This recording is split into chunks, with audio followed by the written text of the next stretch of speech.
أجرنا من بسم الله الرحمن الرحيم ياسين والقرآن الحكيم إنك لمن المرسلين لتنذر قوما ما أنذر آباؤهم يرسلون وما علينا إلا البلاغ المبين بأمر لا تغني عني شفاعتهم شيئا ولا ينقذون وخلقنا لهم من مثله ما يرجعون ولا تجزون إلا ما كنتم تعملون. Yani rükudan kalktıktan sonra bunun duası okunacak. Ile ilgili Seyyidina Osman Tayfur zaten o noktaya gelindiğinde buna ala ali Seyyidina Muhammed Allahu Ekber, Allahu Ekber, eşhedü en la ilahe illallah, eşhedü enne Muhammeden Resulullah. Hayya alas-salati, hayya alel felah, kad kâmetis salatu, kad Allahu Ekber. Allahu Ekber. Allah-u Teala İttihadül Ulema ve Peygamber sevdaları yöneticileri ve üyelerinden razı olsun. Ülke olarak, memleket olarak başımıza gelen bu ağır deprem musibetinden sonra evet müminler olarak, Müslüman olarak bizim kendimize gelmemizi, bizim hatalarımızı düşünmemizi, Allah-u Teala'nın kudretine sığınmamızı, Allah-u Teala'nın rahmetine sığınmamızı hatırlamak ve hatırlatmak üzere böyle bir program teşkil ettiler. Biz de Hüdapar olarak tabanımızı bu gerçekten duygulandırıcı ve önemli gördüğümüz bu programa biz de tabanımızı davet ettik. Biz kendimiz de iştirak ettik. Bu depremlerin bizi kendimize getirmesi, kendi nefsimizi kontrol etmeye dönmemizi, o şuura sahiplenmemizi belki inşallah Teala vesile eder.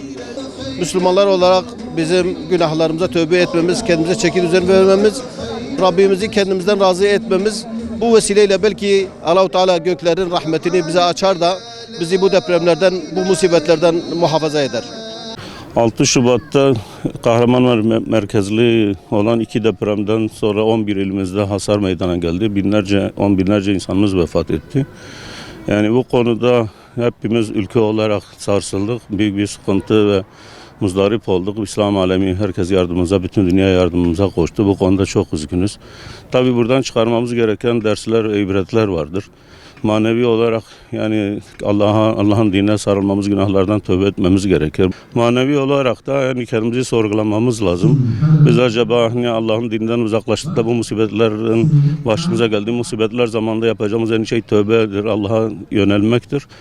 Bunun da bu faydası vardır. Onun için kendimize çeki düzen vermemiz gerekir. Teşekkür ediyorum. Bütün ülkemizin başı sağ olsun ve Müslümanlar olarak buradan bir ibret almamız gerekiyor. Hepimizin hidayetine vesile olması istiyoruz. Uyanmamız lazım diyor. Yani biz Müslümanlar olarak hepimiz uykudaymışız.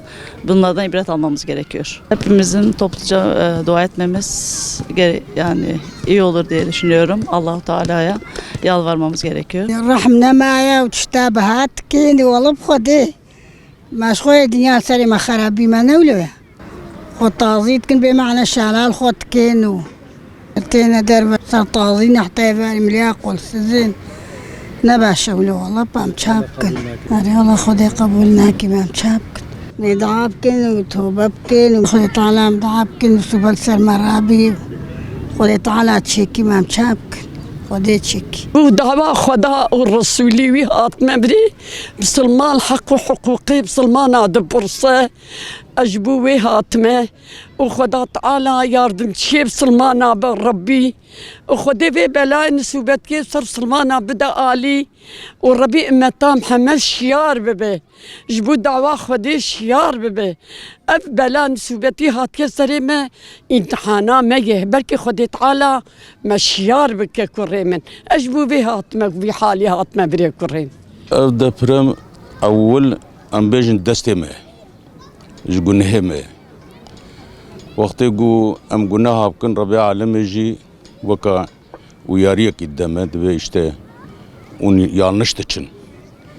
Bu eve ki gerek am tövbe bkin, am tabhavre. Müslüman olarak tabhavre am tövbe bkin. Am şhodaya xo istiğfar yapxazın. O vakit am jhavud rabbaş bin, am rahmel habkin. Çünkü vakti go am la'ardi rahmel habkin, Xwedê Teala jî el jorê ew jî rahmel mebke. O gereka weka îro mesela malatê hewdinê am ji xwe re tabhavre tövbe bkin. و اشترى بيجم ام ونمي بدنا جامعة ام هارن جامعة ووكي دنيا تشتيقو خدي تعالج ما بخازه اموات تشتبي نجي برگو مسلمان دف قرآن خو بردایا مسلمان قرآن دور بونا دین اسلام دور بونا اف بلات نسرما هي مستر جو نسرما تمام و انسانیت یا گو انسانیتی جبیر کرنا مسلمانی جبیر کرنا تمام جبیا رکا ام تبلی خو بدنا قرآن خو ام القرآن خو شیار ببن الدين خو شیار ببن ربي خو ناس بكن حتى ما ربي خو ناس نكن اويها بسرما فلاكتها عندكم ربي خو ناس بكن پیغمبري خو ناس بكن صلى الله عليه وسلم بايريا پیغمبري خو هرن ام بشكي بكم ندوزاني امتحانك اخوي طالتي نسلم يا ربي تبي امتحان يسلم تبارك يا ربي يا ربي خاطري حرمتنا نبي اخوك يا ربي من توبه خو بكل من استغفار خو بينه من نبي خدي بيجي من خدای خوش بیرانه که تمو دایم گرکم تمو دایم خدای خو ببینم چه پیس نکن تو به استغفار بکن خدای ما برحمه رحمه خل ما بك خدای ربي بيامش خدای هي ام عبدي بينه وربي ما يا ربي تبني سبت السلم تخوى هلني يا ربي. Şüphesiz ki yani Allah Celle Celaluhu diyor ki bütün iman edenler Allah'a tövbe edin diyor. Şüphesiz ki insan dünyaya geldi imtihan için. İnsanoğlu bir şekilde ahirete gidecek.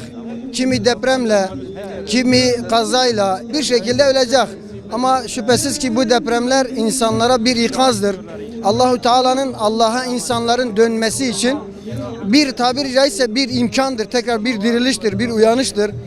Ölen kardeşlerimiz inanıyoruz ki onlar şehittir.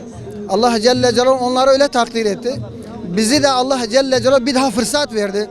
Bir daha ona tövbe etmeye, ona dönmeye, onun dinine dönmeye Allah Celle Celaluhu bize bu fırsatı verdi. Bu fırsatı kullanmak lazım. Ve bütün insanların uyanışı için bu uğurda çalışmak lazım inşallah. Bu bizim amelimizdendir. Çünkü biz bu yani maksadımızı unuttuk. Bugün Müslümanlar ne haldedir? Görüyorsunuz. İşte sokaklara çıkamıyorsun, kahvelere gidiyorsun, her taraf doludur, camiler boştur. Yani Allah bizi ıslah etmiyor. İşte diyor ya, böyle başınıza bir felaket, bir şey geldiği zaman hemen Allah'a yönlenin. Onun için yani tövbe istiğfar etmemiz lazım. Çok tövbe istiğfar etmemiz lazım. Allah sizden razı olsun. Çok teşekkür ederim.